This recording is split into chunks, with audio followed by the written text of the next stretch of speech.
The universe is secretly rewriting its own rules. Scientists are confronting discoveries so strange they challenge our most basic understanding of reality itself.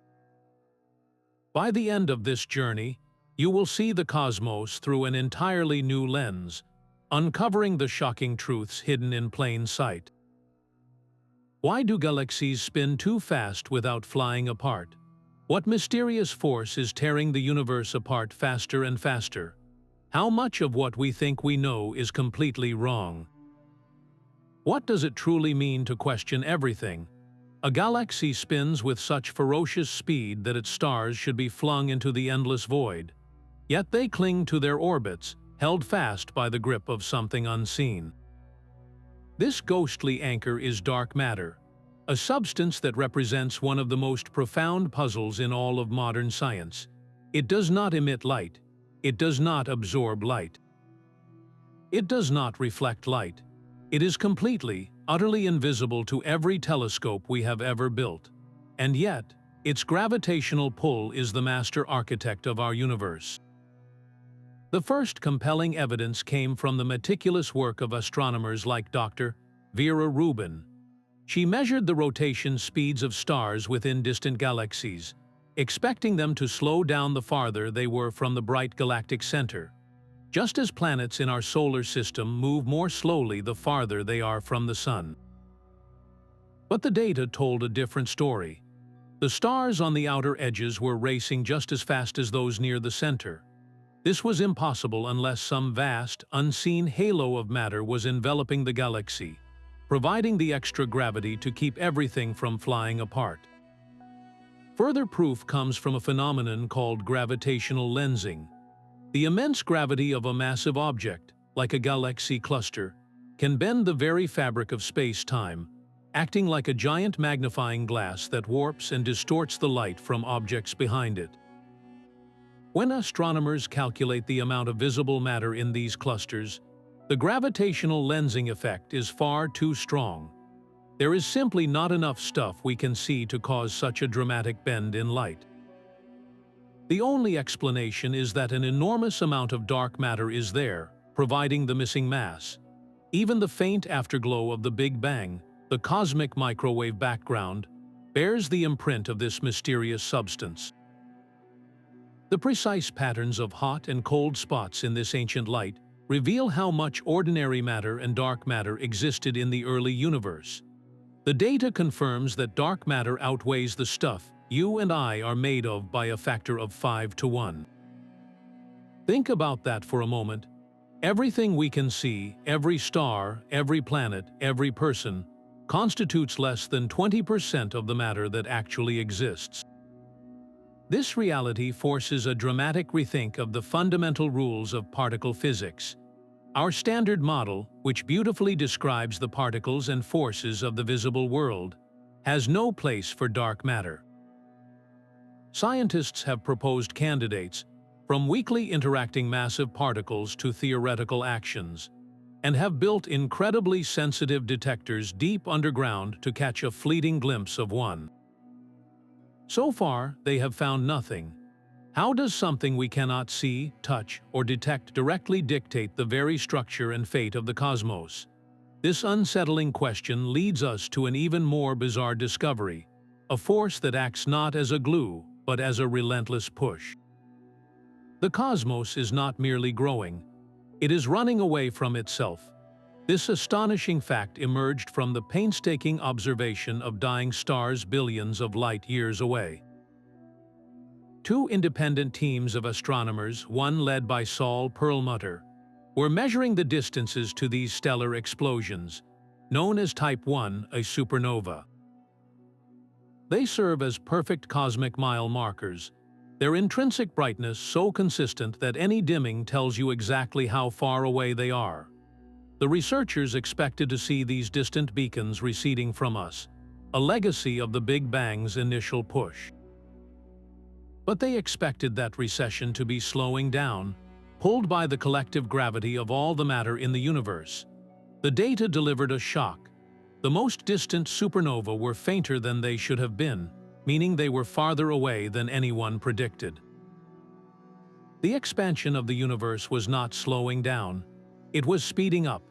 This discovery was so profound it earned the Nobel Prize in Physics, and it introduced the world to the universe's dominant player, dark energy. Think of space itself not as an empty stage, but as a substance with its own inherent energy. This is the simplest interpretation of dark energy, a repulsive force woven into the fabric of reality that overwhelms gravity's attractive pull on the largest scales. It makes up about 68% of everything in the cosmos. To put that in perspective, dark matter, the mysterious anchor of galaxies, constitutes about 27%. The atoms that make up you, me, planets, and stars, everything we consider to be normal reality, account for a mere 5% of the universe. We are a tiny afterthought in a cosmos ruled by darkness. Further evidence for this accelerating expansion comes from studying the large-scale structure of the universe. By mapping the distribution of millions of galaxies, scientists can see the faint imprint of baryon acoustic oscillations, sound waves frozen in time from the early universe. This cosmic fossil record confirms that space is stretching at an ever-increasing rate. This forces a radical rewrite of cosmic destiny. For decades, scientists debated between two fates: a big crunch where everything collapses back on itself, or a slow, cold fade into darkness. Dark energy presents a third, far more dramatic outcome: a big rip, where the acceleration becomes so violent that it tears apart galaxies, solar systems, and eventually the very atoms that hold us together. To explain this, physicists are being pushed to the absolute limits of their theories. Is dark energy Einstein's cosmological constant, a fixed energy density of empty space, or is it something far more dynamic and strange, a field that changes over time? The answer may lie in the quantum foam of empty space, where particles flicker in and out of existence, or it may require a complete overhaul of Einstein's theory of gravity itself. Some even suggest that the properties of our universe are just one random outcome in a vast, bubbling multiverse. How can we ever hope to understand a reality where the dominant force is an invisible pressure pushing everything apart? This unsettling acceleration is not the only anomaly warping our cosmic map. Deep in the silent expanse beyond Jupiter, two robotic explorers were drifting off course. Pioneer 10 and Pioneer 11, having completed their missions to the gas giants, were now coasting toward the edge of our solar system. But as scientists monitored their long journey, they noticed something deeply strange. The spacecraft were slowing down. This was not the gentle tug of distant planets or the faint push of solar wind. It was a tiny, persistent, and utterly unexplained deceleration, a constant pullback toward the sun. For decades, this mystery, known as the Pioneer Anomaly, gnawed at the edges of physics. The data was undeniable, pointing to an unmodeled force acting upon the probes. Experts like John Anderson and his team at the Jet Propulsion Laboratory scrutinized every possible explanation. Was it the gentle pressure of heat radiating from the spacecraft's own nuclear power sources? Could it be a subtle flaw in our understanding of gravity itself? A hint that Einstein's theory needed a slight adjustment at the vast scales of the solar system. The possibility that this tiny deviation could signal new physics sent ripples of excitement through the scientific community. The painstaking investigation became a masterclass in cosmic detective work. Researchers built detailed computer models of the pioneers, accounting for every watt of heat emitted from their electronics and power systems. They discovered that the spacecraft were not perfect radiators. Heat did not flow away from them evenly. A tiny, anisotropic push, slightly stronger from the warm back of the spacecraft than the cooler front, was creating just enough recoil to explain the anomalous deceleration. The mystery had a mundane yet brilliant solution.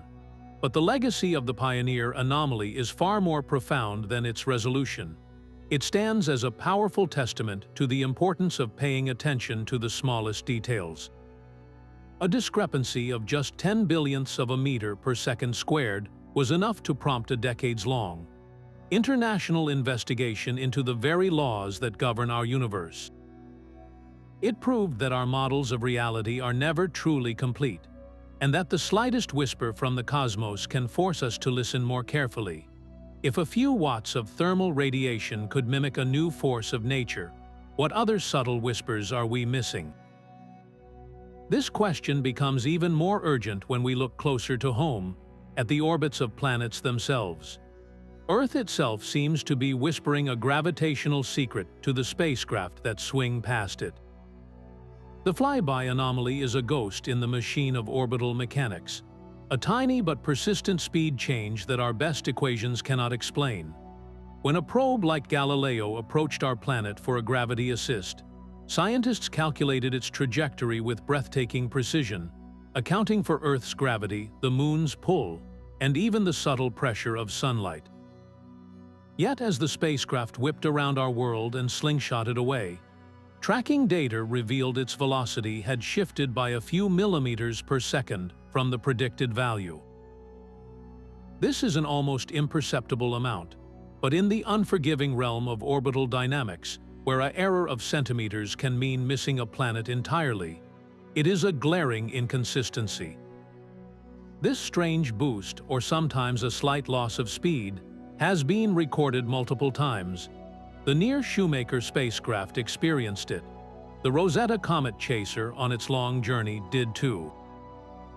Each event was a small data point that refused to fit the curve, a nagging suggestion that our model of a planetary flyby is incomplete. The investigation into the cause reads like a checklist of exotic possibilities. Could it be drag from the faint remnants of Earth's outer atmosphere? The data says no, the effect does not match that signature. What about relativistic frame dragging, where Earth's rotation literally twists the fabric of space-time around it, creating a subtle current that tugs on the spacecraft? The math suggests the effect is far too small.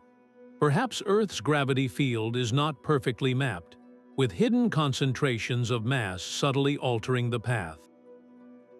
Yet even after using our most detailed geodetic maps, the anomaly remains. This forces a profound re-evaluation of how we navigate the solar system. Our interplanetary missions rely on the clockwork precision of Newton and Einstein's laws. If those laws need a slight, unseen correction every time a spacecraft dances with a planet, then our entire roadmap through the cosmos contains hidden bends.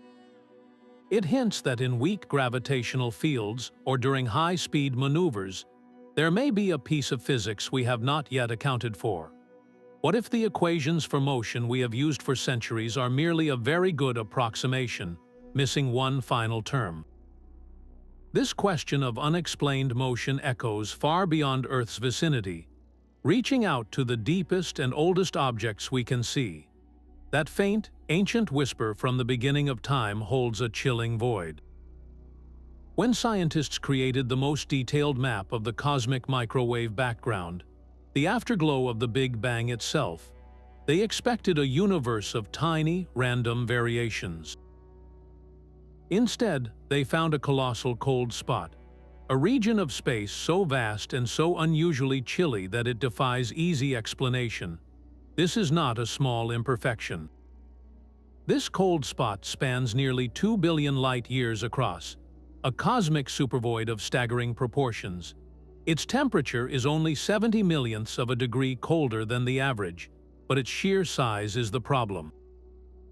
In a universe governed by the standard model of cosmology, such a massive and coherent cold region should be astronomically unlikely, a 1 in 50 chance at best. Its existence forces us to ask if our cosmic blueprint is missing a crucial page. The primary explanation within conventional physics points to an immense void, a region of space with far fewer galaxies and clusters than expected. As light travels through such an underdense region, it loses energy, shifting to colder temperatures in a process known as the integrated Sachs-Wolf effect. The trouble is, when astronomers search the patch of sky corresponding to the cold spot, they do find a void, but it is not nearly large or empty enough to account for the dramatic temperature drop. The observed structure is like a small pothole trying to explain the collapse of an entire highway. This discrepancy has led cosmologists to propose far more exotic origins. One compelling, though speculative, idea is that the cold spot is the imprint of a cosmic texture. Imagine the fabric of spacetime undergoing a phase transition as the newborn universe cooled, similar to water freezing into ice. Sometimes the freezing isn't perfectly uniform. Defects can form, knots of concentrated energy in the primordial fields. If a spacecraft flew through such a cosmic defect, it would not notice a thing, but the defect would leave a distinct, circular cold spot on the cosmic microwave background. Another, even more radical theory comes from Professor Laura Mersini-Houghton, who suggests this cold spot could be a bruise. It might be the scar from a colossal collision with another universe in the vast multiverse. In this breathtaking scenario, the gravitational pull of a neighboring bubble universe as it brushed against our own could have drained energy from that region of our cosmos, leaving behind this permanent, frigid fingerprint. This single anomaly, a patch of cold on a map of ancient light, does more than just puzzle astronomers. It strikes at the heart of the inflationary paradigm, the theory that the universe underwent a period of ultra-rapid expansion immediately after the Big Bang. Inflation should have created a fundamentally uniform and random cosmos. The cold spot is a structured, coherent feature that seems anything but random. It is a ghost in the data, whispering that our universe might not be an isolated island, but part of a far grander and more interactive archipelago of realities. Are we seeing the first tangible evidence that our cosmos is connected to others?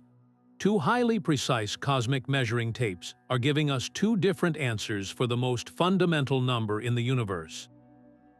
This is the Hubble Tension, a full-blown crisis in cosmology that pits the ancient past against the modern cosmos.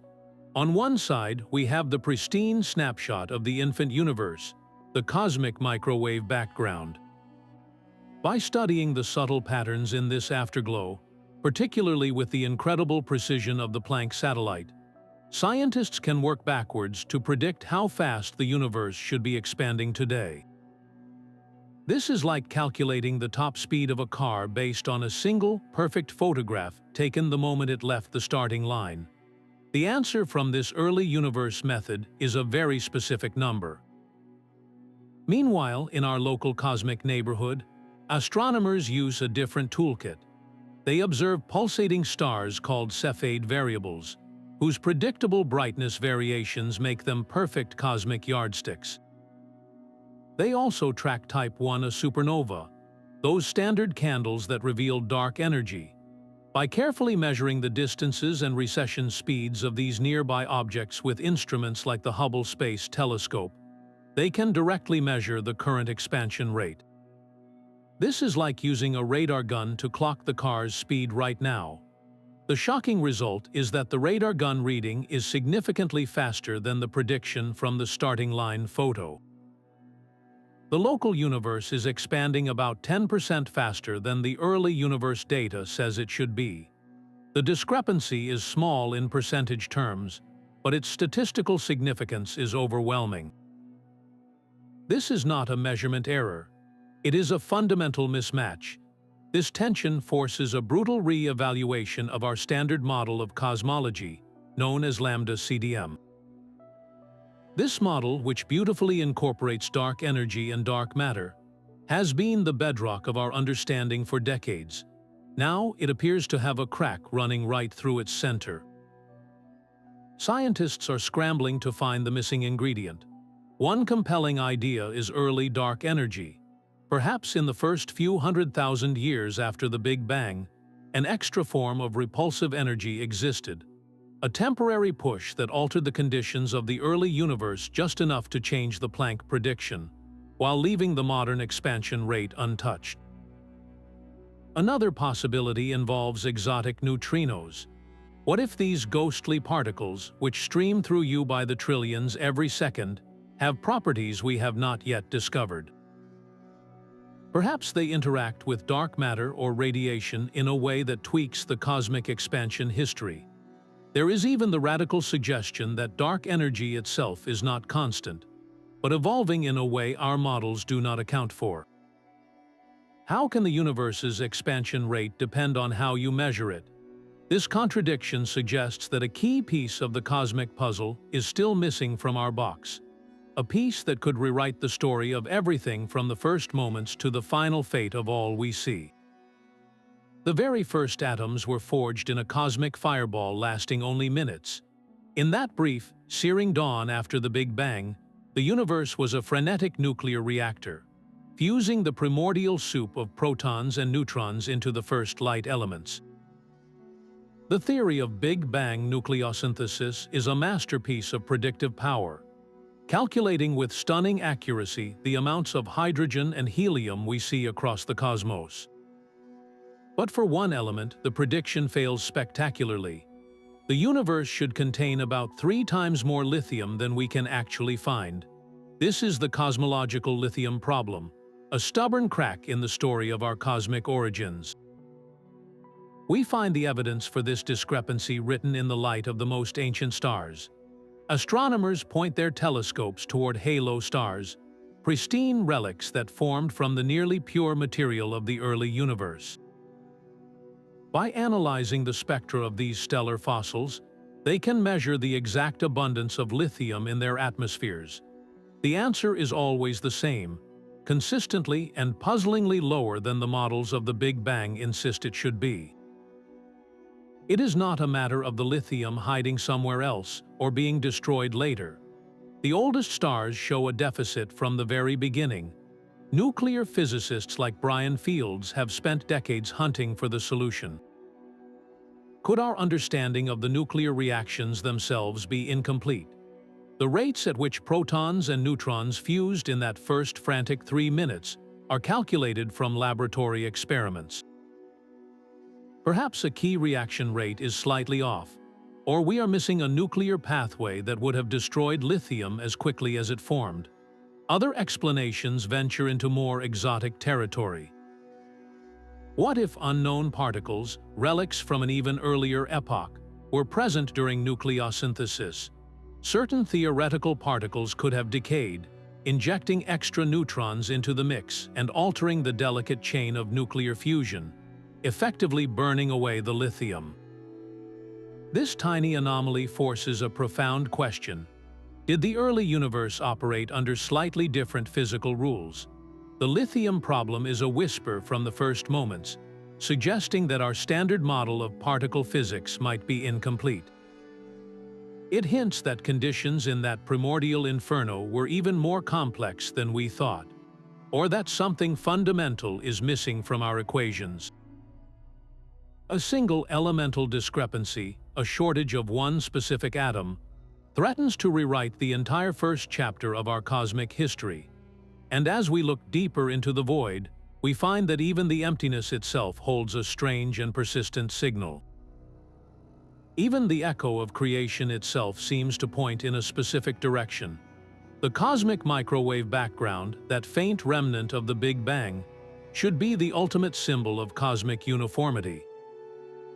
Its tiny temperature fluctuations should be scattered randomly across the sky, a perfect snapshot of a universe with no preferred direction, no center, and no special axis. This idea, known as the cosmological principle, is a foundational pillar of modern science. But when scientists Kate Land and Joe Megidjo created a detailed map of this ancient light, they found something that made them question everything. The largest patterns in the background radiation, features known as multipoles, were not randomly oriented. They showed a strange and unexpected alignment, a kind of cosmic preference that seemed to point toward the plane of our own solar system. They named this startling discovery the axis of evil, a title that reflects how deeply it threatens our standard view of the cosmos. The statistical evidence for this alignment is stubbornly persistent. It is not a simple hotspot or a single strange feature. It is a coordinated directionality in the very largest waves of the infant universe, a pattern that should not exist if the cosmos is truly isotropic, the same in every direction. The chance of such an alignment happening at random is incredibly small, leading many to suspect a hidden systematic error. Could the signal be a ghost in the machine, an artifact of the way we process the data from satellites like Planck? Perhaps it is contamination from our own galactic neighborhood, dust or radiation that was not perfectly subtracted from the maps. For years, researchers have performed exhaustive checks, refining their models and cleaning the data with ever greater precision. Yet the axis of evil refuses to vanish. It remains imprinted on the most pristine maps of the early universe we can create. This forces a confrontation with truly radical possibilities. If the alignment is real, it suggests that the process of inflation, the universe's explosive initial growth spurt, may not have been completely random. It could have imprinted a direction onto the fabric of spacetime itself. Some theorists point to cosmic strings, hypothetical defects in spacetime left over from the early universe, as potential culprits. These unimaginably dense, one-dimensional scars could have stretched across the primordial cosmos, creating gravitational troughs that guided the formation of large-scale structures in a preferred direction. The implications are staggering. It means our universe might have a large-scale architecture, a subtle grain like that in a piece of wood, contradicting the fundamental assumption that there is no up or down in the cosmos. How can we possibly be at the center of a cosmic alignment? The most likely explanation is that we are not. The alignment with our solar system is probably a bizarre coincidence, a cosmic misdirection that makes a universal phenomenon appear local. But the very existence of a preferred axis, regardless of where it points, would force a dramatic rewrite of cosmology's rulebook.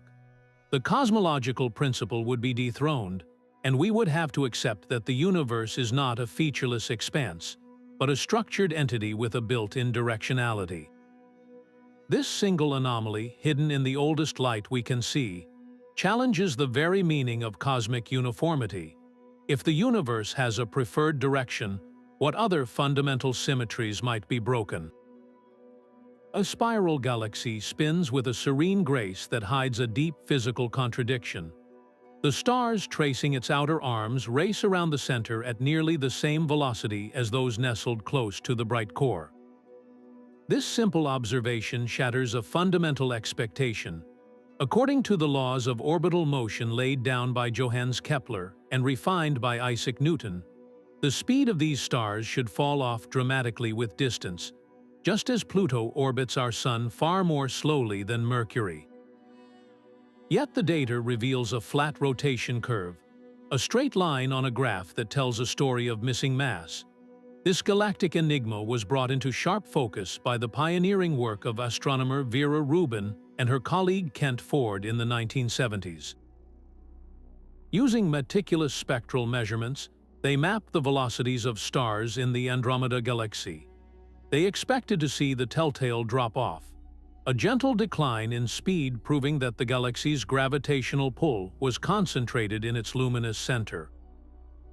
Instead, they found that the stars far out in the dim halo were moving just as fast as the inner stars. It was as if every child on a merry-go-round, regardless of whether they were sitting near the center or clinging to the outer edge, was being spun around at exactly the same speed. The only way this could happen is if the merry-go-round was far heavier than it appeared. Its mass distributed in a vast, invisible sphere that extended well beyond the visible edge. This invisible mass is the dark matter halo, a gravitational anchor that holds the galaxy together against the centrifugal force that should otherwise tear it apart.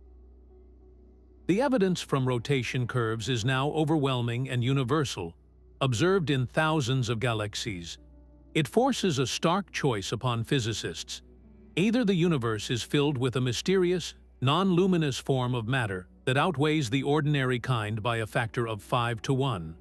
Or our understanding of gravity itself is incorrect on the scale of galaxies.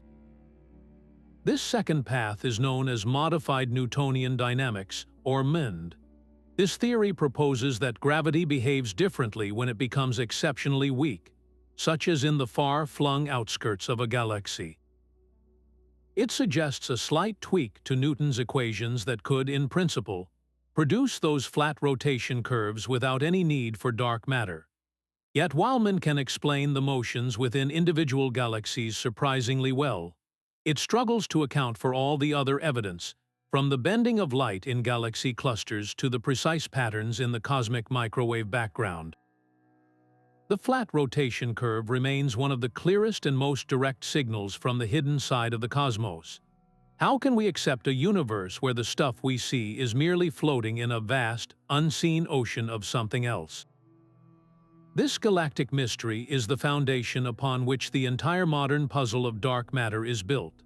Our own Milky Way is not drifting aimlessly through the cosmos. It is caught in a vast river of galaxies, all flowing toward a single, invisible point in the darkness. This mysterious destination is known as the Great Attractor, a gravitational focal point of such immense power that it pulls on our entire local galactic neighborhood. Its location, however, lies in a direction that is notoriously difficult for us to see, hidden behind the dense plane of our own galaxy, a region astronomers call the zone of avoidance. Thick clouds of interstellar gas and dust block our optical view, shrouding this cosmic anomaly in mystery. The first clues to its existence emerged not from what we could see, but from how things were moving. In the 1970s and 80s, large-scale redshift surveys began to map the velocities of thousands of galaxies. Scientists expected to see the smooth, uniform expansion of the universe described by the Hubble flow. Instead, they found a startling deviation. Our galactic supercluster, including the Milky Way, was moving with a peculiar velocity, a sideways drift of over 600 kilometers per second, far faster than the general expansion alone could explain. We were being pulled. Researchers like Alan Dressler and his colleagues in the Seven Samurai team meticulously charted these strange motions. They realized that every galaxy in our vicinity showed this same unexpected flow, all racing toward a specific spot in the constellation Centaurus. The gravitational source had to be colossal, a concentration of mass equivalent to tens of thousands of Milky Way galaxies. This was not just a random cluster. It was a gravitational anchor on a scale that challenged the idea of a perfectly smooth and homogeneous universe. For a long time, the true nature of the Great Attractor was speculation. Then, by using telescopes that could peer through the cosmic dust with radio and infrared eyes, astronomers began to piece together the hidden landscape. They discovered that the Great Attractor is not a single, monstrous object. It is the heart of a colossal supercluster, a dense knot of galaxies and, presumably, an enormous amount of dark matter. But the story grew even more strange. As our maps improved, we learned that this entire supercluster, including us, is itself being pulled by something even larger and more distant. The Great Attractor is merely one milestone on a much longer cosmic journey. How many other invisible giants are silently directing the traffic of the cosmos, their gravity sculpting flows we are only beginning to trace? Our cosmic address may be far less ordinary than we ever assumed. Nestled within the vast cosmic web, our Milky Way galaxy appears to reside inside a staggering emptiness, a bubble in the universe so vast it defies conventional expectations. This is the KBC Void, a proposed region named for astronomers Ryan Keenan, Amy Barger, and Lennox Cowie, who pieced together the evidence. Their findings suggest we live inside an underdensity spanning over 1 billion light-years, a cosmic hole where the number of galaxies, clusters, and dark matter is significantly lower than the cosmic average. We are not perched on a dense knot of the cosmic web, but floating in one of its largest empty rooms. This local geography has profound consequences for how we measure the universe. Inside a giant void, the gravitational landscape is different. There is less mass pulling inward on our local space, which means the outward push of dark energy meets less resistance. The expansion of space within our void could therefore be faster than in the denser regions outside it. This offers a potential and deeply controversial solution to the Hubble tension. The faster local expansion rate we measure with nearby supernova might not be the true global rate. It could simply be the rate inside our unusually empty neighborhood. The evidence comes from painstaking galaxy counts and distance measurements across immense volumes of space. When astronomers map the distribution of galaxies around us, they find a telltale dip in density, a gradual thinning out that extends for hundreds of millions of light years in every direction. The debate now centers on whether this void is a real, physical structure or a statistical fluke in our galactic census. Is this underdensity significant enough to truly warp our measurements, or is it just a random, albeit large, patch of nothing in an otherwise lumpy cosmos? If the KBC Void is real, it forces a dramatic confrontation with the cosmological principle, the foundational idea that the universe is homogeneous and isotropic on large scales. This principle is a direct descendant of the Copernican ideal that we do not occupy a special or central place in the cosmos. Yet finding ourselves in the center of one of the largest voids ever proposed would be a breathtaking violation of that mediocrity.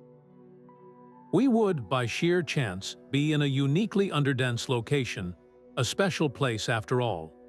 This possibility has given new life to the field of inhomogeneous cosmology, which explores how such large-scale structures can create different observational outcomes depending on where you are.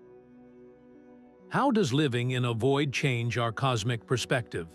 It means our window on the universe is filtered through a specific, and possibly anomalous, environment. The light from distant supernova passes through this local emptiness before reaching us, potentially tricking us into thinking the entire cosmos is expanding faster than it truly is. This void mystery connects the largest scales of the cosmos directly to the most precise measurements we can make, suggesting that to understand the universe's ultimate fate, we must first truly understand our own place within its grand and uneven architecture. The universe has a built-in speed limit for particles, a cosmic barrier that should stop the most energetic travelers in their tracks. This is the GZK cutoff, a prediction made by physicists Greisen, Zatsepin, and Kuzmin. They calculated that any cosmic ray proton with an energy above 50 quintillion electron volts should not be able to travel very far across intergalactic space. The reason is the cosmic microwave background, the faint afterglow of the Big Bang that fills every cubic centimeter of the cosmos. For an ultra-high-energy proton, this background radiation is not a gentle glow. It is a dense fog of high-energy photons. When such a proton collides with one of these photons, the interaction is so violent it creates new particles, sapping the proton's energy over a relatively short distance of a few 100 million light years. The universe, according to this rule, should be opaque to these extreme cosmic rays. Yet, when scientists built massive observatories like the Pierre Auger array in Argentina, with its 1,600 water tanks spread over 3,000 square kilometers, they saw the impossible. They detected these ultra-high-energy particles arriving from deep space. It is as if a runner was clocked at a speed that should be physically impossible. Arriving from a distant city, they should have collapsed before reaching. This is the GZK anomaly, and it presents physicists with a stark choice. Either these cosmic rays are coming from incredibly powerful sources very close to us in cosmic terms, within our local supercluster of galaxies, or our understanding of physics at these extreme energies is fundamentally wrong. The search for nearby sources has been frustrating. There are no obvious cosmic powerhouses like active galactic nuclei or colliding galaxies, positioned perfectly to fire these bullets at us. This absence points toward new physics. One radical idea is the violation of Lorentz invariance, a cornerstone of Einstein's special relativity.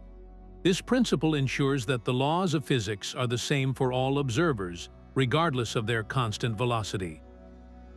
It is why the speed of light is the ultimate speed limit.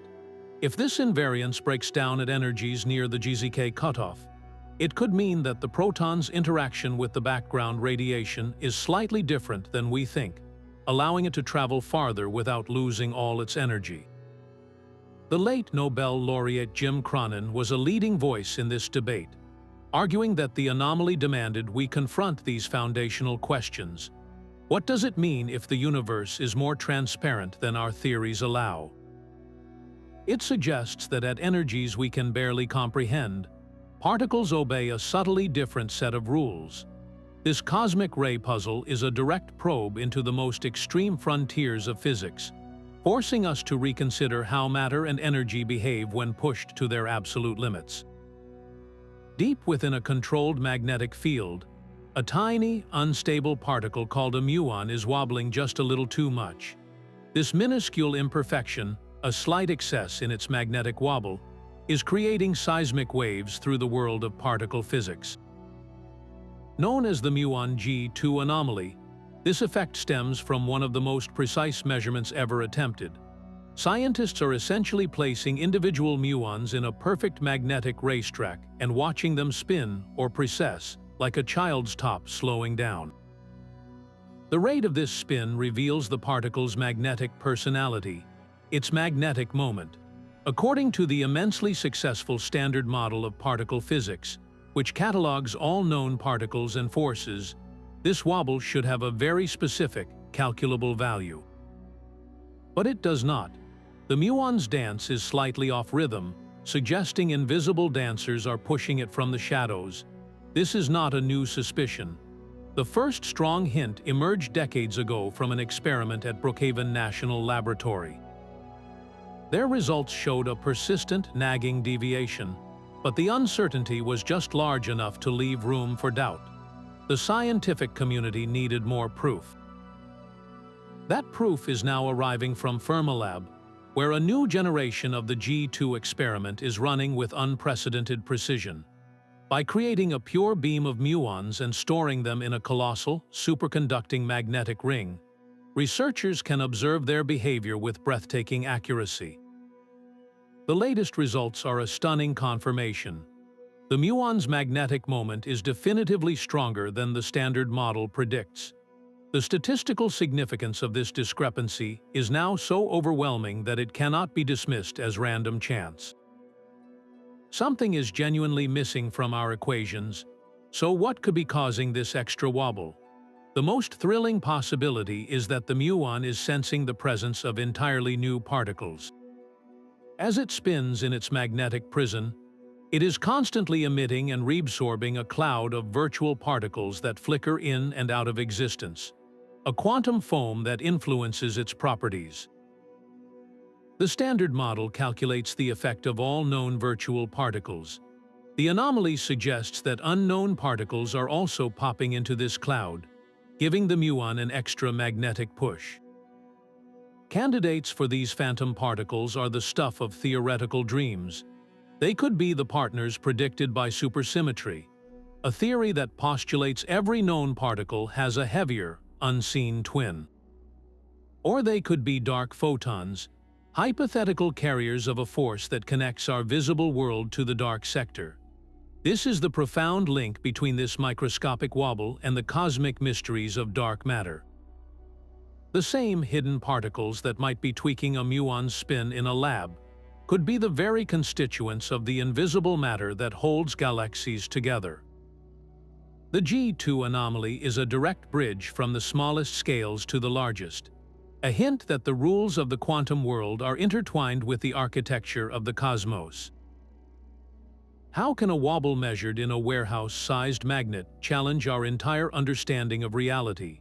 It proves that the most profound secrets are often hidden not in the vast emptiness of space, but in the infinitesimal tremors of a single, fleeting particle.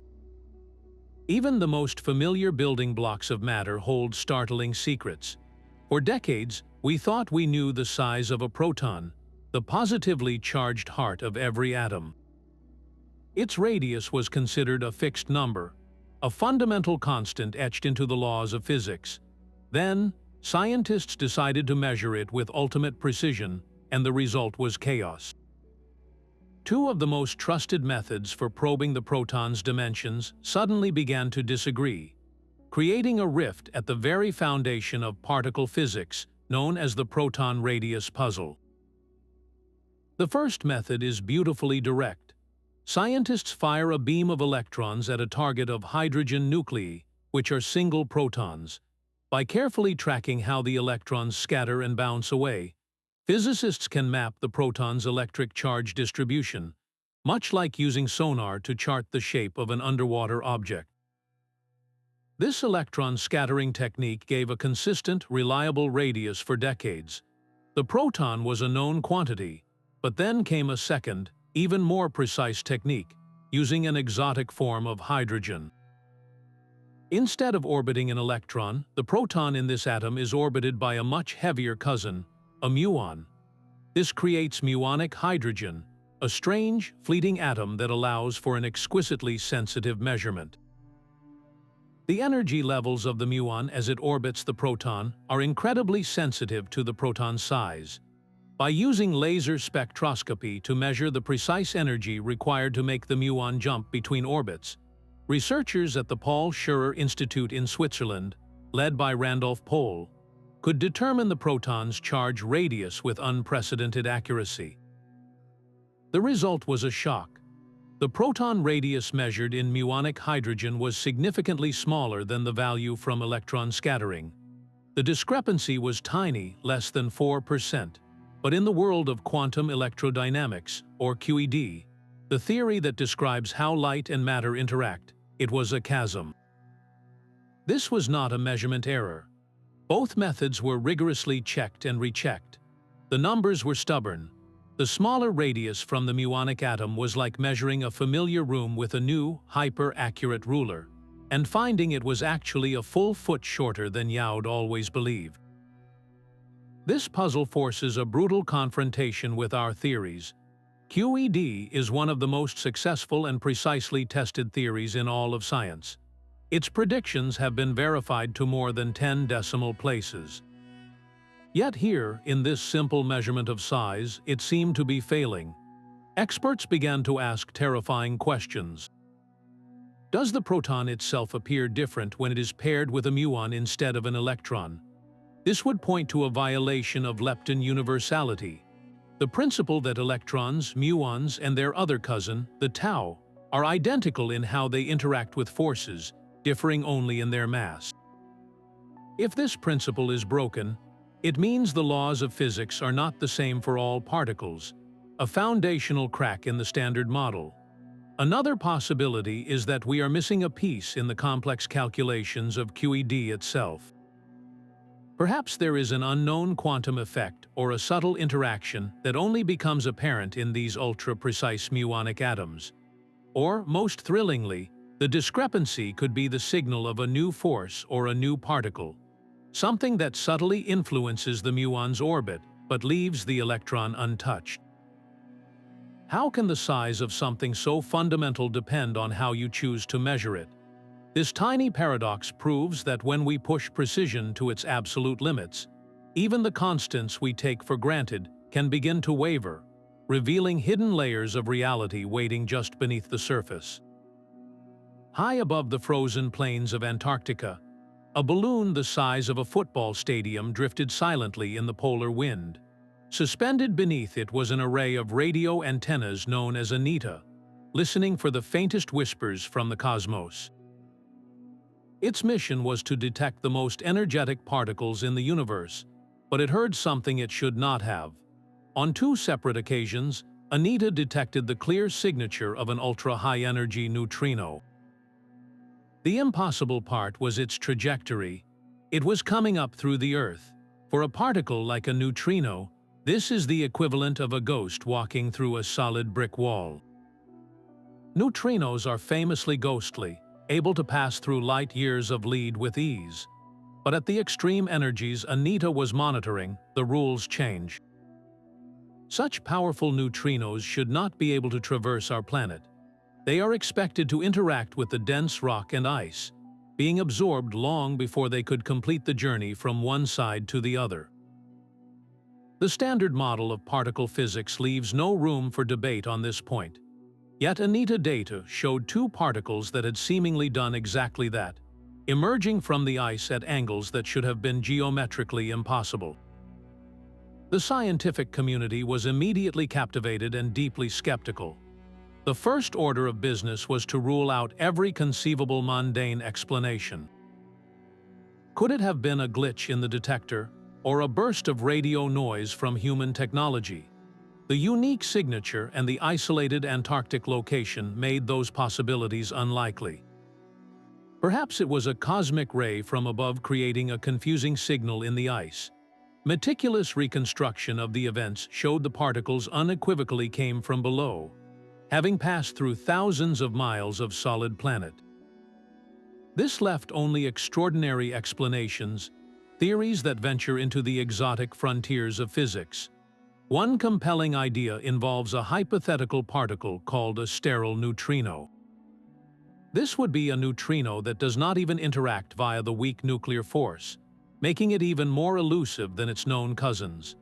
The theory suggests that a standard, high-energy neutrino could oscillate or transform into a sterile neutrino mid-journey. This phantom particle could then travel unimpeded through the Earth, before changing back into a detectable neutrino just as it exited the ice. Another tantalizing possibility connects this anomaly directly to the dark matter puzzle. What if the signal was not from a neutrino at all, but from the decay of a super-heavy dark matter particle trapped within the Earth's core? The decay of such a relic from the early universe could produce a shower of particles, including the high-energy radiation that ANITA detected, creating the illusion of a particle emerging from the planet. The debate over these events is far from settled. Other neutrino observatories, like the massive ice cube detector buried deep in the same Antarctic ice, have not seen a corresponding influx of such impossible events, which makes the ANITA detections even more perplexing. Are they rare flukes, or are they the faint, intermittent signal of a process so exotic we have only just begun to glimpse it? These two anomalous events force a dramatic reconsideration of how matter behaves at energies not seen since the first seconds of the Big Bang. They are a stark reminder that the most solid ground beneath our feet may be transparent to a reality we are only beginning to perceive. A fleeting whisper from the cosmos arrived in the summer of 1977, a burst of radio energy so perfect it seemed to carry a message. The Big Ear radio telescope in Ohio was sweeping the sky, listening for the faintest signs of intelligence beyond our world. One night, it recorded a signal so powerful and so strange that the astronomer analyzing the data, Jerry R. Amon, simply circled it on the printout and wrote one word in the margin: "Wow." This was not random static. The WOW signal was a narrowband radio burst, a focused beacon on a specific frequency that matches the quiet spot in the radio spectrum where hydrogen, the most common element in the universe, naturally emits. It was exactly the kind of signal scientists predicted an advanced civilization might use to announce its presence. For 72 glorious seconds, it blazed with an intensity that dwarfed the background noise of space. And then it vanished forever. The hunt for its source became a scientific obsession. Was it a passing satellite or a reflected signal from Earth? Meticulous analysis ruled out any known human technology. Could it have been a natural cosmic event, like a comet or a stellar flare? Subsequent searches of that same patch of sky, including a comprehensive study decades later, found absolutely nothing. The signal appeared to originate from a region near the constellation Sagittarius, a direction devoid of any obvious stars or planets that could explain it. This singular event forces a profound rethink of our search for cosmic neighbors. It demonstrates the needle in a haystack challenge of SETI, the search for extraterrestrial intelligence. A civilization might broadcast for only a brief moment, or we might be listening with the wrong tools at the wrong time. The WOW signal is the ultimate cosmic ghost, a single data point that ignited decades of speculation and drove the development of more sensitive telescopes and sophisticated algorithms. It stands as a permanent question mark, a reminder that the universe might have spoken just once, and we may have been the only ones who heard it. A single millisecond of radio silence can hide a cosmic explosion. These are fast radio bursts, or FRB, unimaginably powerful flashes of energy that arrive from galaxies billions of light-years away, each one packing the total energy output of our Sun over 80 days into a blink of an eye. The first of these bursts was discovered by accident in 2007, hidden in archival data from the Parkes Radio Telescope in Australia. Astronomer Duncan Lorimer and his student found a spike of radio waves so intense and so brief it had been dismissed as terrestrial interference. It was a ghost signal, a one-off event that pointed to an entirely new class of astrophysical phenomenon. The mystery only deepened when astronomers found another type of FRB, one that repeated. A source designated FRB 1211-2 began firing off bursts again and again, unpredictably and with varying strengths. This repetition was a crucial clue. It immediately ruled out one-time cataclysmic events, like the explosive merger of two neutron stars, as the source for these specific bursts. Whatever was creating them had to survive the eruption, pointing to an object of incredible density and resilience. The hunt for an explanation led scientists to some of the most extreme objects in the universe. The primary suspects are magnetars, a type of neutron star with a magnetic field so powerful it could erase a credit card from half the distance to the Moon. Theorists suggest that starquakes on the surfaces of these magnetars, or sudden magnetic reconnections, could release vast reservoirs of pent-up energy in a fleeting, focused radio scream.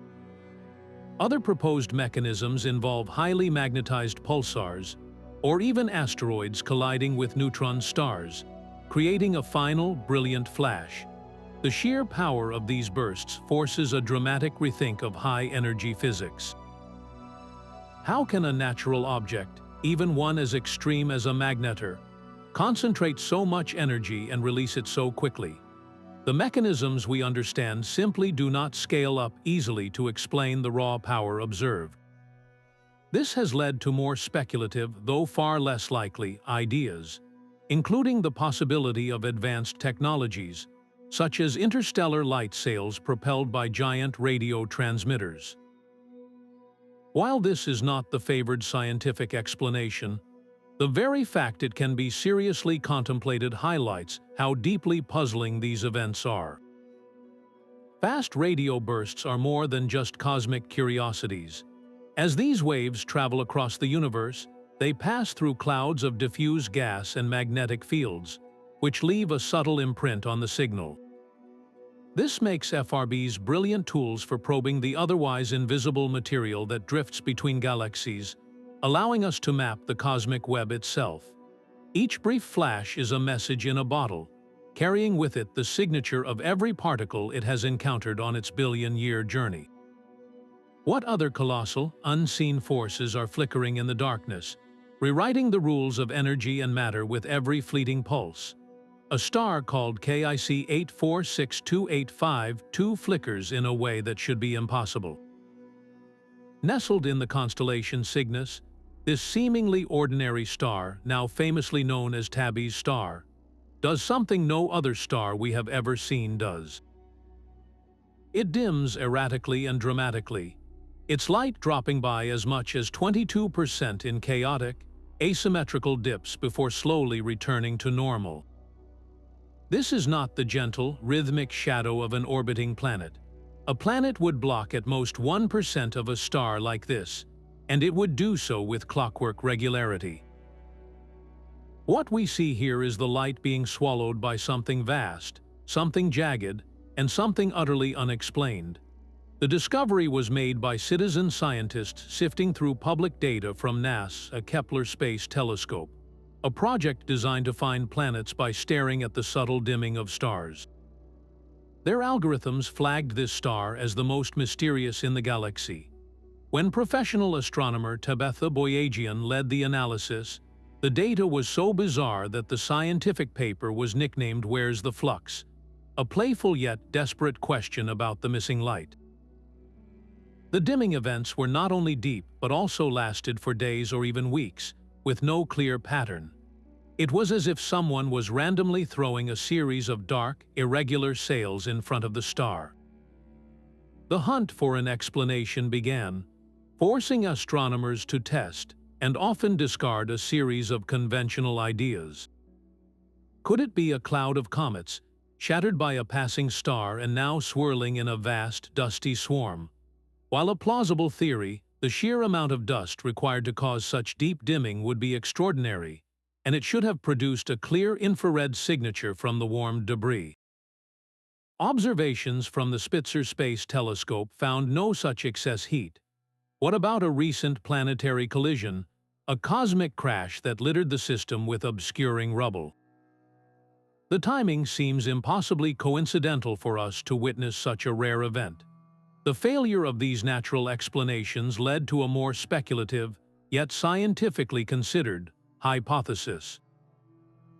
Could we be seeing the signature of an alien megastructure? The concept, known as a Dyson sphere, involves a civilization so advanced it has begun constructing vast arrays of solar collectors around its star to harness all of its energy. Such a structure would be incomplete and irregular, blocking starlight in exactly the kind of chaotic, deep patterns we observe. This idea was not presented as proof, but as a legitimate possibility that must be included in the list of potential solutions. It forces a profound shift in how we conduct the search for technosignatures, moving it from pure speculation to a component of actual anomaly investigation. Subsequent monitoring campaigns, funded in part by a public Kickstarter, revealed even more strangeness. Long-term data showed that Tabby's star is also undergoing a gradual, century-long dimming, fading by a significant amount over decades. This compounded the mystery, suggesting that both short-term chaotic dips and long-term fading are part of the same unsolved puzzle. The most recent observations point toward fine, asymmetric dust as the likely culprit for the major dips, as the star dims more in blue light than in red, a classic signature of small particles. Yet the fundamental question remains: what natural process creates such immense, dynamic, and clumpy clouds of dust without producing the telltale infrared glow we would expect? Tabby's star stands as a permanent monument to cosmic uncertainty. It demonstrates that even when we find an answer, it often leads to a deeper, more complex question.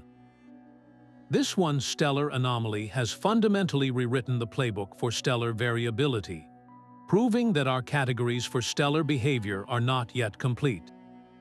It champions the role of public engagement in science, showing that curiosity is a universal driver of discovery. Most importantly, it leaves us with a haunting thought. The greatest signal of another civilization might not be a radio message, but a shadow, a flicker in the night that whispers of something vast, something ancient, and something we do not yet understand. A dark, silent visitor from the void between stars tumbled into our solar system. This was Oumuamua, the first interstellar object ever detected, and its brief passage in 2017 shattered our assumptions about what travels between suns. Telescopes first spotted it as a faint point of light already speeding away, a cosmic hitchhiker that had already passed its closest approach to the Sun. As astronomers scrambled to analyze its trajectory, they found two profound mysteries. First, its path was not governed by gravity alone. A subtle but undeniable force was giving it an extra push, a non-gravitational acceleration that acted like a silent, unseen engine. Second, its brightness changed dramatically as it tumbled, suggesting an extreme and bizarre shape, perhaps a pancake or a cigar hundreds of meters long. Nothing in our solar system prepared us for this. Comets can accelerate from the jet like outgassing of ices, but Oumuamua showed no visible coma, no tail of gas or dust. It was a dry, rocky-looking object behaving like a comet in secret. This contradiction launched a fierce scientific debate that continues to this day. One camp, led by Harvard astronomer Avi Loeb, proposed a breathtaking possibility. Could this acceleration be the result of solar radiation pressure? If Oumuamua were incredibly thin and light, like a sail, the mere pressure of sunlight could push it along. This led to the provocative suggestion that it might be a piece of alien technology, a discarded light sail from a distant civilization. While this idea captured the public imagination, most scientists pursued natural explanations. Perhaps it was a shard of a planet shattered by a cosmic impact, or an exotic type of comet whose outgassing was made of pure hydrogen ice. A hydrogen iceberg would vent this invisible gas without producing a dusty tail, explaining the acceleration while leaving no trace for our telescopes. Yet, this theory has its own difficulties, as such a fragile hydrogen object might not survive the long journey between stars. The true nature of Oumuamua remains locked in its departed light, forcing a fundamental rethink of planetary systems. Its existence proves that other stars are flinging material into the galactic void, and its strange properties suggest that the processes of planet formation are far more creative and violent than we knew. If one such object was found so quickly, how many more are drifting through the dark, each a potential messenger from an alien solar system with its own unique rules? This single, enigmatic rock rewrote the catalog of celestial objects, proving that the greatest surprises often come from the quietest guests. Our own star was once a dimmer, cooler version of its current self. Billions of years ago, the young sun shone with only 70% of its present brightness, according to the well-established models of stellar evolution. As a star like ours ages, the gradual fusion of hydrogen into helium in its core increases its density and temperature, causing it to grow steadily brighter over billions of years. This is a fundamental law of solar physics, a predictable and inescapable process.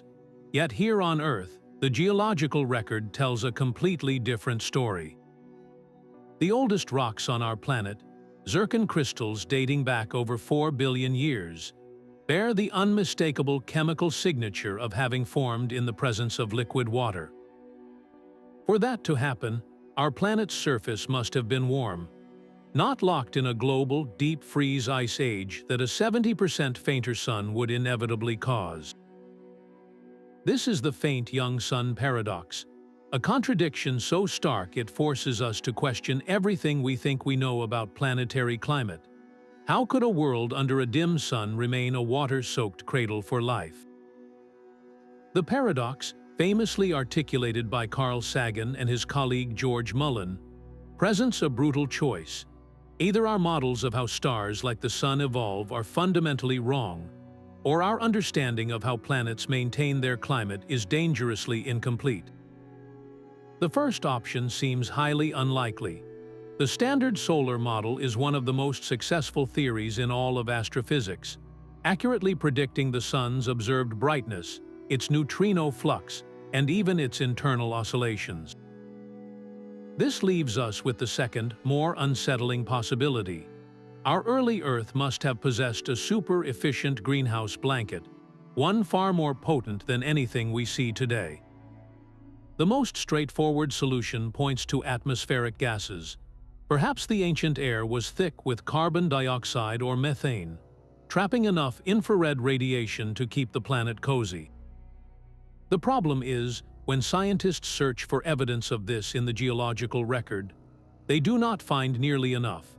The chemical fingerprints in ancient soils and banded iron formations suggest that carbon dioxide levels, while higher than today, were not nearly high enough to single-handedly resolve the paradox.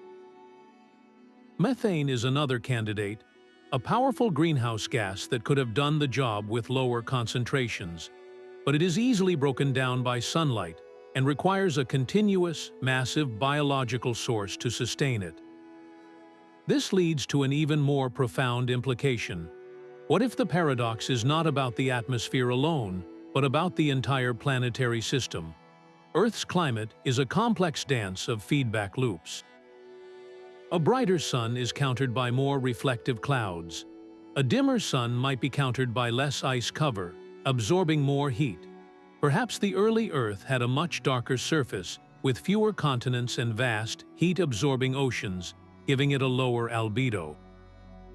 Or maybe the nitrogen-rich atmosphere was so much thicker that it created a powerful pressure-broadening effect, supercharging the greenhouse properties of other trace gases. Some researchers have even proposed that the young sun, though fainter in visible light, was far more active in the ultraviolet, which could have triggered atmospheric chemistry that produced unique, temporary warming hazes. None of these solutions are entirely satisfying on their own. The faint young sun paradox stands as a humbling reminder that a planet's habitability is not a simple function of its distance from a star. It is a delicate, dynamic state maintained by geology, chemistry, and biology working in concert.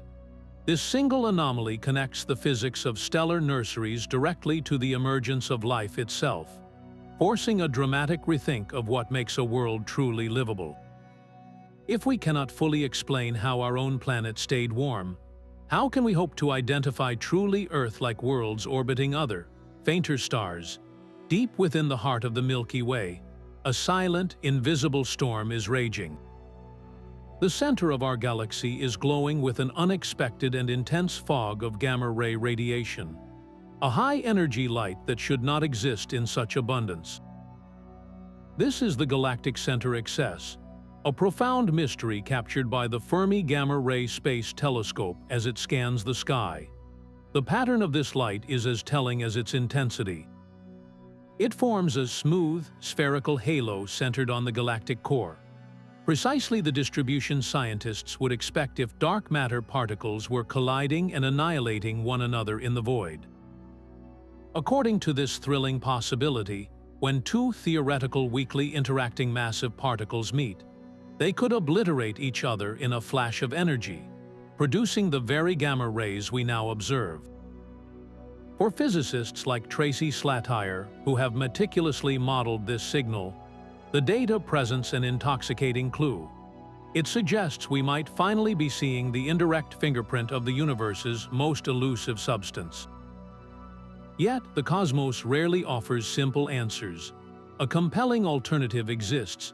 What if this gamma-ray fog is not the death cry of dark matter, but the collective glare of countless ancient, spinning stars? Millisecond pulsars, the ultra-dense, rapidly rotating corpses of dead stars, also flood space with gamma radiation. A vast population of these faint, unresolved objects clustered in the galactic center could, in principle, mimic the smooth signal we attribute to dark matter.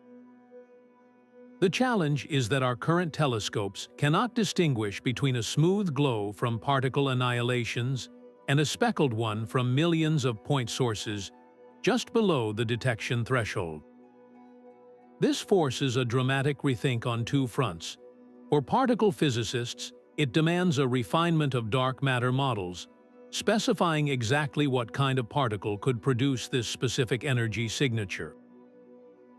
For astrophysicists, it requires a deeper census of our galaxy's stellar graveyard, searching for the hidden pulsars that could explain it all.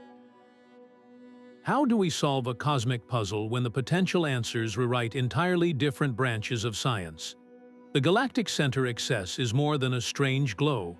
It is a direct challenge, forcing us to look deeper into the dark heart of our own galaxy and question what we truly know about the fabric of reality itself. The trustworthiness of our cosmic yardsticks is now in doubt. Cepheid variable stars have long been the gold standard for measuring intergalactic distances. These pulsating stars are the universe's reliable lighthouses, their intrinsic brightness directly tied to the rhythm of their flickering. By measuring the period of their pulse, astronomers can determine their true luminosity, and by comparing that to how dim they appear from Earth, they can calculate a precise distance. This method built the cosmic distance ladder, the step-by-step process that allows us to measure the scale of the universe. Yet, when these Cepheid-based distances are compared to measurements from other stellar mile markers, the numbers begin to drift apart. The tip of the red giant branch method, which uses the predictable peak brightness of old, cool stars, often gives a different result for the same galaxy. Even Type 1, a supernova, those brilliant standard candles that reveal dark energy, sometimes seem to be anchored at slightly different distances than the Cepheids they live alongside. These are not large, obvious errors, but tiny, persistent offsets that accumulate into a significant problem. The meticulous work of the Shoes collaboration, which stands for supernova, H0, for the Hubble constant, equation of state, has been at the forefront of this painstaking calibration. This team, led by Nobel laureate Adam Rees, uses the Hubble Space Telescope to observe Cepheids in galaxies that also host Type 1, a supernova. They are building the distance ladder with the highest precision ever attempted, rung by careful rung. But the very foundation of that ladder seems to be shifting. One of the key complications is metallicity, the amount of elements heavier than hydrogen and helium within a star. Cepheids in galaxies with different chemical compositions might pulsate with subtly different relationships between their period and their true brightness. A slight miscalibration here, based on an incomplete understanding of how metallicity affects these stars, could throw off the entire measurement chain. This stellar uncertainty injects a critical ambiguity into the Hubble tension. If the Cepheid distance to a nearby galaxy is even a few % off, that error propagates up the cosmic ladder, directly impacting the calculated value for the current expansion rate of the universe. The local measurement of the Hubble constant, the one that seems too fast, relies heavily on this Cepheid supernova link. Could the entire tension be explained by our imperfect understanding of these cosmic lighthouses? The answer appears to be no, as other methods that bypass Cepheids entirely still see a similar discrepancy. But the Cepheid puzzle adds a crucial layer of doubt. It forces a profound re-evaluation of stellar astrophysics itself. We must ask if we truly understand the inner workings of these variable stars as well as we thought. Are there other hidden factors, beyond metallicity, that influence their behavior? The quest to resolve this has driven the development of powerful new tools, like the James Webb Space Telescope, whose sharp infrared vision can peer through cosmic dust to measure Cepheids with unprecedented clarity. Every step we take to refine our measurements seems to reveal a new layer of complexity, suggesting that the universe's expansion is not the only thing full of surprises. Our very ability to see and measure the cosmos is being tested, revealing that the tools we use to map reality may themselves be part of the mystery. Our supercomputer simulations of the cosmos paint a universe teeming with invisible structures. According to the dominant lambda CDM model, the dark matter halo surrounding a galaxy like our Milky Way should be absolutely littered with thousands of smaller subhalos. These are the gravitational seeds for satellite galaxies, the cosmic foothills surrounding a great mountain. Yet when we point our telescopes at our own galactic backyard, we find a profound emptiness. We only see a few dozen of these dwarf galaxies, not the thousands our theory demands. This glaring mismatch is the missing satellites problem, a quiet crisis that forces us to question what we know about the smallest scales of the universe. The predictions come from incredibly detailed N-body simulations, where physicists model the gravitational dance of countless dark matter particles over billions of years. These virtual universes consistently produce a rich, finely grained substructure. But our observational reality is starkly different. Systematic surveys of the sky, like the Sloan Digital Sky Survey, have meticulously catalogued the faint, diffuse dwarfs orbiting the Milky Way and our neighbor, Andromeda. The count is always disappointingly low. So where did all the satellites go? One compelling solution lies not in the dark matter itself, but in the ordinary stuff, the baryons. The intense radiation and powerful stellar winds from the first massive stars to form in these tiny halos could have blown away the very gas needed to make new stars. This process, called baryonic feedback, may have sterilized the vast majority of small halos, leaving them as barren, dark matter clumps, completely invisible to our telescopes. We would be surrounded by thousands of ghost galaxies, dark and silent. Another radical idea challenges the nature of dark matter directly. What if it is not cold and slow-moving, but warm? Warm dark matter would consist of lighter, faster-moving particles. This higher velocity would smooth out the universe on small scales, preventing the formation of the tiniest clumps and naturally explaining the lack of numerous small satellites. The search for these missing dwarfs is more than a cosmic census. It is a direct test of our most fundamental models. Are we overestimating how efficiently galaxies can form in the smallest pockets of the universe? Or have we misunderstood the fundamental properties of the matter that binds it all together? Each faint, undiscovered dwarf galaxy holds a piece of the answer, a whisper about the true rules of cosmic construction in the darkest corners of space. Some galaxies are so faint they are almost invisible. These are the ultra-diffuse galaxies, cosmic phantoms as wide as the Milky Way but containing only a tiny fraction of its stars. Imagine a city the size of London, but with only a handful of streetlights scattered across its entire expanse. That is the ghostly reality of a UDG.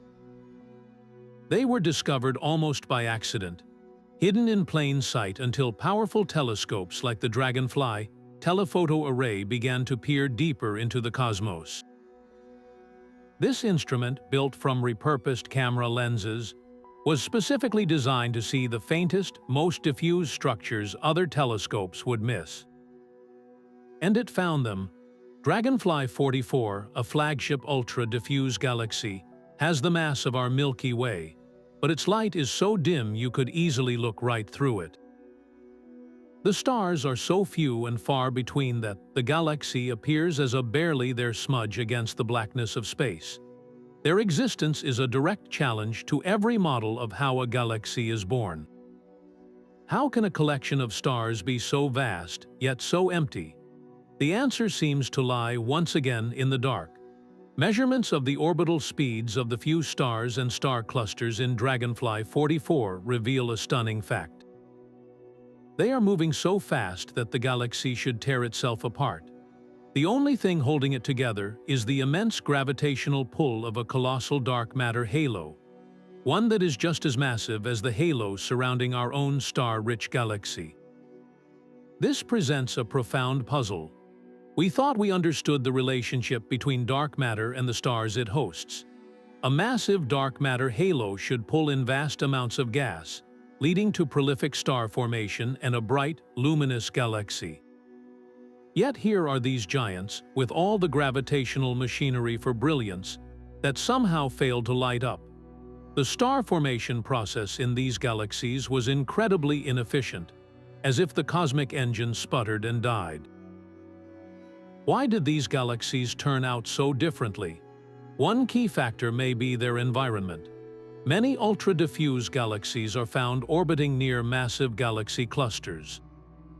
As they plunge through these dense regions, the immense gravitational tides and the scorching hot plasma that fills the cluster can act like a cosmic blowtorch, stripping away the star-forming gas before it can collapse into new suns.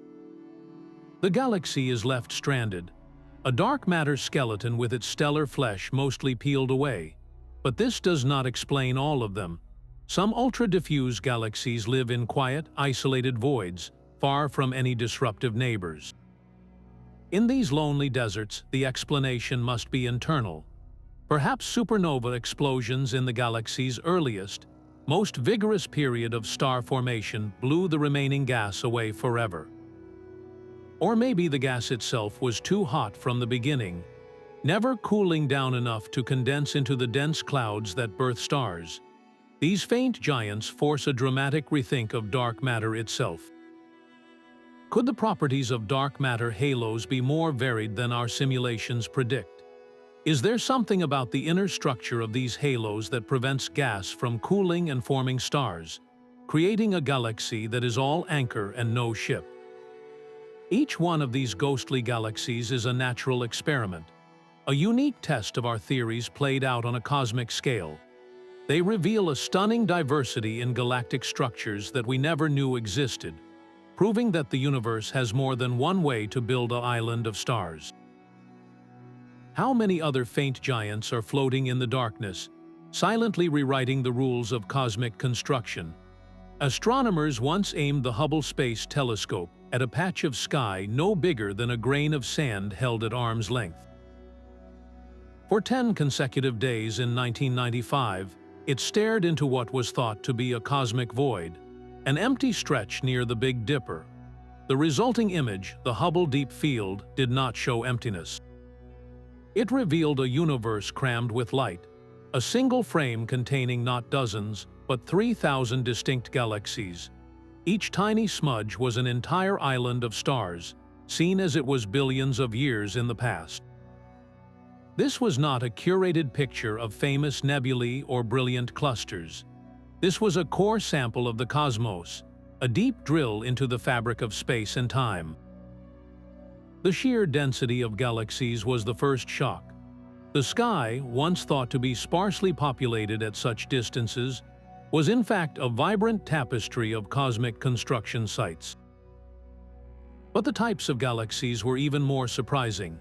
Mixed in with the familiar spirals and ellipticals were chaotic, irregular blobs.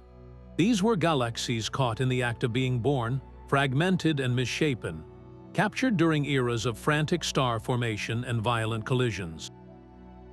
The deep field showed us that the early universe was a far more dynamic and turbulent place than our orderly local neighborhood suggests. Galaxy mergers were not rare events, but the dominant mechanism for growth. This forced a dramatic compression of the cosmic evolutionary timeline. For galaxies to grow to the sizes we see today, they had to assemble themselves much faster and more violently than previous models allowed. Cosmological simulations, which had predicted a more gradual build-up, had to be completely rewritten to account for this frenzy of early activity.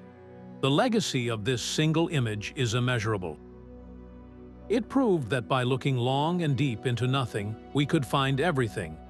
It directly inspired the next generation of observatories, from the James Webb Space Telescope to the upcoming Nancy Grace Roman Space Telescope, each designed to peer even further back toward the dawn of time.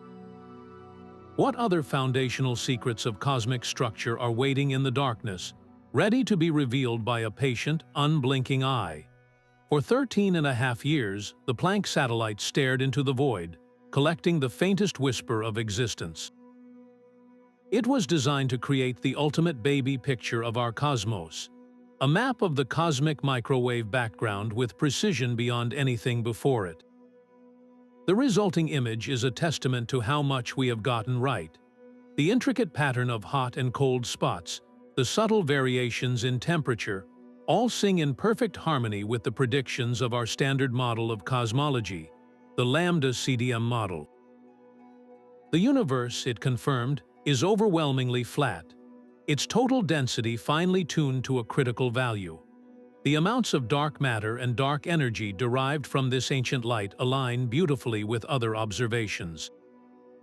For a moment, it seemed like we were closing the final chapter on cosmic origins, but then you look closer, and the whispers of discord begin. The universe revealed by Planck is almost perfectly uniform, almost perfectly without a preferred direction or scale. But that word, almost, is where the revolution hides. The map is not perfectly isotropic. It possesses subtle, unexpected clumpiness on the largest scales, and as we have seen, hints of a preferred axis, that so-called axis of evil that stubbornly aligns with our own solar system. These are not errors. They are features etched into the oldest light we can see. George Efstathiou, one of the key scientists behind the Planck mission, has described these results as both a triumph and a profound challenge. The data confirms the bedrock of our model, yet simultaneously points to cracks in its foundation. The most glaring of these is the Hubble tension. Planck's measurement of the early universe's expansion rate, derived from the cosmic microwave background, gives one very specific number for how fast the cosmos should be growing today. But when we measure the current expansion directly with telescopes, we get a different, faster answer.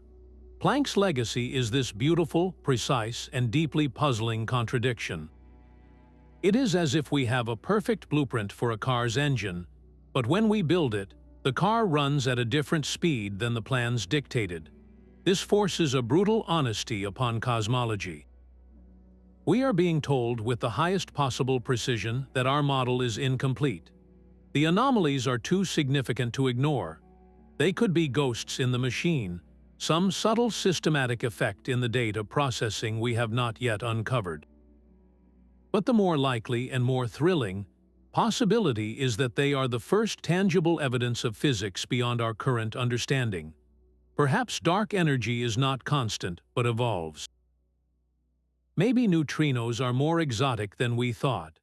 Or the process of inflation, the universe's violent birth spurt, was more complex than our simplest models suggest. How close are we to a complete theory of the universe?